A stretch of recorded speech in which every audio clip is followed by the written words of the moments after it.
तो ये मेरे पास Oppo Reno 14 और ये है Oppo Reno 14 Pro।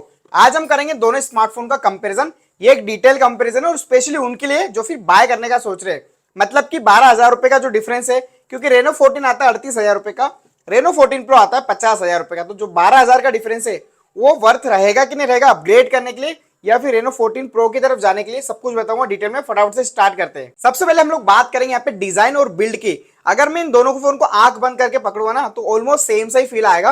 बट जो Reno 14 Pro है ना, इसका जो कलर है काफी अच्छा लगता है। हालांकि Reno 14 में भी वो कलर मिलता है, बट इसका एक वेलवेट टच मुझे यहाँ पे ज्यादा फील हो रहा है। दोनों में दिया हुआ है बट इस पे थोड़ा ज्यादा फील होता है। यहाँ पर आपको एक फेदर वाला डिजाइन देखने को मिलेगा और जैसे जैसे आप लाइट पे टिल्ट करोगे अलग अलग लाइट टेक्सचर मिलेंगे और इसका जो डिजाइन है वो और बेटर दिखेगा। इन हैंड फील्ड की बात करें, दोनों ही फोन प्रीमियम फील होते हैं। एल्यूमिनियम के फ्रेम आपको मिल जाएंगे। ऊपर की साइड की बात करें तो आईआर ब्लास्टर आपको देखने को मिल जाएगा।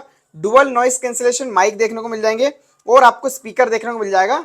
नीचे की बात करें तो charging port, dual stereo speaker और यहाँ पर आपको सिम ट्रे देखने को मिल जाएगी।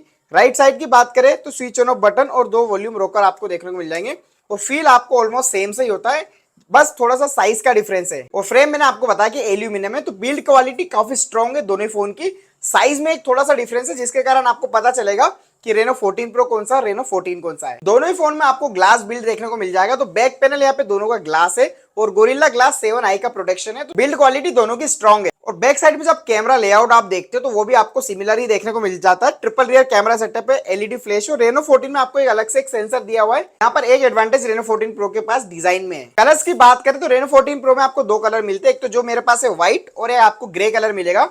14 में आपको एक ग्रीन वाला कलर मिलेगा और एक जो व्हाइट आपको Reno 14 Pro में मिलता है। तो ऑलमोस्ट सेम सा ही है डिजाइन के मामले में। बात करें वेट की तो 187 ग्राम के साथ आता है Oppo Reno 14 और 201 ग्राम के साथ आता है Reno 14 Pro। और ऑलमोस्ट 14 ग्राम का जो वेट बढ़ रहा है ना, वो किस कारण से बढ़ रहा है वो भी आपको आगे बताऊंगा। और दोस्तों जो मैंने आपको बताया ये साइज में क्यों डिफरेंस है, तो 6.83 इंचेस का जो डिस्प्ले मिलता है आपको Reno 14 Pro में मिलता है और 6.59 इंचेस का आपको डिस्प्ले मिलता है Reno 14 में। इस कारण से यहाँ पे साइज का डिफरेंस है। और जो यहाँ पर वेट में डिफरेंस आ रहा है ना, वो आ रहा है 6200 mAh बैटरी के कारण, जो कि आपको Reno 14 Pro में मिलती है और आपको यहाँ पे 6000 mAh की बैटरी मिलती है Reno 14 के अंदर। इस कारण से यहाँ पे 15 ग्राम वेट ज्यादा है। परफॉर्मेंस की बात करें तो यहाँ पर आपको दोनों ही फोन में MediaTek के प्रोसेसर मिलेंगे। Reno 14 में मिलेगा आपको MediaTek Dimensity 8350, 4nm फैब्रिकेशन पे है, UFS 3.1 का स्टोरेज कंटेन करता है। Reno 14 Pro में मिला है आपको MediaTek का Dimensity 8450, जो कि अभी लेटेस्ट है और इसमें काफी सारे फीचर अनलॉक होना बाकी है। वैसे तो दोनों ही फोन मल्टीटास्किंग, हेवी यूजर्स और गेमिंग के लिए बेस्ट है, बट यहाँ पर कोई एक पिक करना होगा तो हेवी प्रोसेसर के कारण और मल्टीटास्किंग के लिए बेटर है Reno 14 Pro। MediaTek Dimensity 8450 flagship grade का प्रोसेसर है, तो यहाँ पर ऑब्वियसली बात है Reno 14 Pro परफॉर्मेंस के मामले में Reno 14 को ऑब्वियसली बीट करने वाला है। अब बात करते हैं यहाँ पर कैमरा की। 50 मेगापिक्सल का मेन लेंस, 50 मेगापिक्सल का telephoto with 3.5x telephoto zoom and 50 megapixel का अल्ट्रावाइड और 50 मेगापिक्सल का सेल्फी। तो चारों कैमरे यहाँ पर आपको 50 मेगापिक्सल की मिलेंगे Oppo Reno 14 Pro के अंदर। Oppo Reno 14 में आपको मिलेगा 50 मेगापिक्सल का main lens, 8 megapixel ultrawide, 50 megapixel selfie और 50 मेगापिक्सल का टेलीफोटो 3.5x जूम। यहाँ पर एक डिफरेंस जो क्रिएट होता है 50 मेगापिक्सल के अल्ट्रावाइड पे, तो Reno 14 Pro बाजी मार जाता है, क्योंकि इसके अंदर आपको 50 मेगापिक्सल अल्ट्रावाइड होने के कारण 4K 60 FPS भी मिल जाता है और अल्ट्रावाइड पे एक 4K ऑप्शन होना अच्छी बात है। क्योंकि आप कई बार जब अल्ट्रावाइड पे शूट करते हो ना, तो जब 1080p 30 FPS जो कि Reno में दिया हुआ है 14 के अंदर, तब क्वालिटी थोड़ी कम हो जाती है। जब आप अपलोड करते हो तो और क्वालिटी गिर जाती है। तो यहाँ पर Reno 14 Pro के अंदर अल्ट्रावाइड वाला एडवांटेज 4K 60 FPS पे होना अच्छी बात है। साथ ही 50 मेगापिक्सल अल्ट्रावाइड काम का भी होता है। बाकी सेल्फी तो दोनों में 50 मेगापिक्सल है और दोनों का एक डिटेल कंपैरिजन अलग से भी मैं आपको बनाऊंगा। दोनों ही फोन 4K 60 रिकॉर्ड कर सकते हैं, बट हाँ जैसा मैंने आपको बताया अल्ट्रावाइड पे 4K 60 Reno 14 Pro में मिलेगा। इस पे आपको 1080p 30 FPS मिलेगा।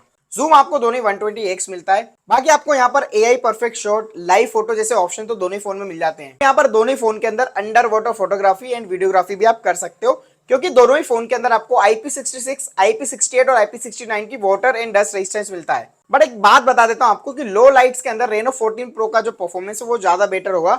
इन टर्म्स ऑफ कैमरा यहाँ पर आप जा सकते हो Reno 14 Pro की तरफ, लेकिन उसका एक ही कारण होना चाहिए कि अगर आप वीडियो क्रिएटर हो, कंटेंट क्रिएटर हो या फिर बहुत ज्यादा वीडियोस बनाते हो तो। अब बात करते हैं यहाँ पर बैटरी एंड चार्जिंग की। तो दोनों ही फोन के अंदर आपको 80 वोट का सुपर हुक फास्ट चार्जर देखने को मिल जाएगा इन दी बॉक्स। सबसे अच्छी बात है Reno 14 Pro आता है 6200 mAh बैटरी और Reno 14 आता है 6000 mAh बैटरी। तो यहाँ पर जो 200 mAh बैटरी का फायदा है ना, वो Reno 14 Pro में मिलेगा। जो कि करीब करीब 1 घंटा आपको ज्यादा यूजेस देगा। एक यहाँ पर कमाल की बात बताऊं, रेनो 14 प्रो के अंदर आपको 50 वोल्ट का वायरलेस चार्जर भी मिलेगा। अभी तक रेनो सीरीज के अंदर कभी भी वायरलेस चार्जिंग नहीं आया था, अपर सीरीज में भी आया है बट रेनो सीरीज में फर्स्ट टाइम आया।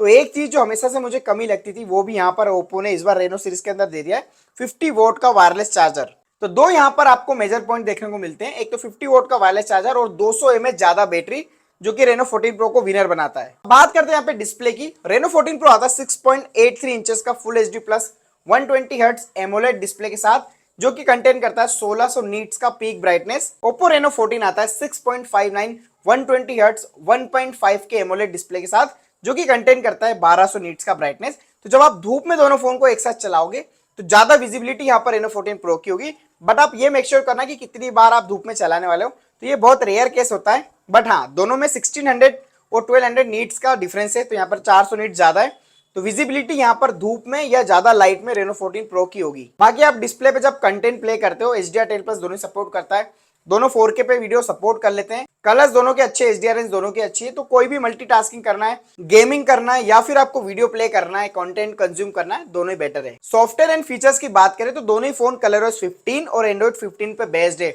यहाँ पर आपको मल्टीपल AI फीचर देखने को मिल जाएंगे, जैसे कि AI अनब्लर, रिफ्लेक्शन रिमूव कर सकते हो, आप पीपल को रिमूव कर सकते हैं, किसी सब्जेक्ट को रिमूव करना है, आपको अपनी फोटोज में AI एनहांसमेंट करना है वो भी आप कर सकते हो, 4K क्लियरिटी आप कर सकते हो, पुरानी फोटो को अनब्लर करना है वो भी आप कर सकते हो। मल्टीपल AI फीचर्स है, AI कॉल असिस्ट है और बहुत सारे AI फीचर इसके अंदर दोनों के अंदर दिए हुए भर भर के। दोनों फोन डुअल स्टीरियो स्पीकर के साथ आते हैं, तो साउंड क्वालिटी दोनों में अच्छी है। IR ब्लास्टर भी आपको देखने को मिलता है, तो आप रिमोट कंट्रोल भी कर सकते हो। हालांकि यहाँ पर देखा जाए तो एनिमेशंस और ट्रांजेक्शन आपको रेनो 14 प्रो में ज्यादा स्मूथ मिलेगा, क्योंकि प्रोसेसर अच्छा है और डिस्प्ले भी थोड़ी बहुत बेटर है। प्राइस और वैल्यू की बात करें तो रेनो 14 आता है 38,000 रुपीज का 8GB 256GB और 39,999 में आपको मिलेगा 12GB 256GB।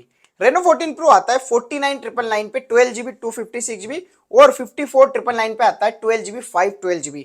तो आप अपने यूजर्स के अकॉर्डिंग स्टोरेज को बाय करो, कितना पैसा आपको किस चीज पे लगाना वो आप खुद डिसाइड करना। तो अगर मैं आपकी जगह होता और इन दोनों में से कोई एक फोन बाय करना होता, तो मैं अगर पहले मैं अपना यूज डिसाइड करता कि भाई क्या मुझे बहुत ज्यादा कैमरा का यूज है, क्या मैं अल्ट्रा वाइड पे 4K वीडियो बनाऊंगा या बहुत ज्यादा लो लाइट में फोटोज लूंगा। अगर मेरा आंसर होता नहीं, तो मैं जाता ओप्पो रेनो 14 की तरफ, जो कि एक वैल्यू फॉर मनी डिवाइस है। 38,000 रुपए के हिसाब से डिसेंट सा कैमरा मिलेगा, अच्छी डिस्प्ले आपको देखने को मिल जाएगी, बहुत सारी चीजें आपको इसके अंदर मिल जाएगी जो आपको रेनो 14 प्रो के अंदर मिल रही।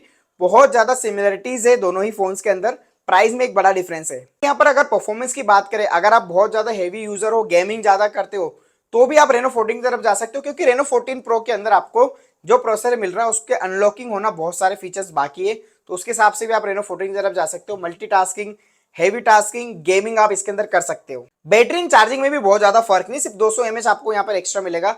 80 वॉट सुपर वूक चार्जर आपको इसके अंदर मिलता है। हाँ, वायरलेस चार्जिंग अगर आपको बहुत ज्यादा पसंद है तो आप रेनो 14 प्रो की तरफ जाओ, अदरवाइज रेनो 14 बेटर है। मेरे हिसाब से तो भाई दोनों ही अपने अपने जगह बेस्ट है। अगर आपका बजट टाइट है और आप एक्स्ट्रा इन्वेस्ट नहीं करना चाहते हो और एक डिसेंट सा या एक स्मार्ट चॉइस रखना चाहते हो, रेनो 14 आपके लिए बेस्ट है। आपके पास बजट का इशू नहीं है और आपको हर चीज में कॉम्प्रोमाइज करना ही नहीं है, देन आप जाओ ओप्पो रेनो 14 प्रो की तरफ। था इन दोनों का कंपैरिजन, उम्मीद आपको पसंद आएगा।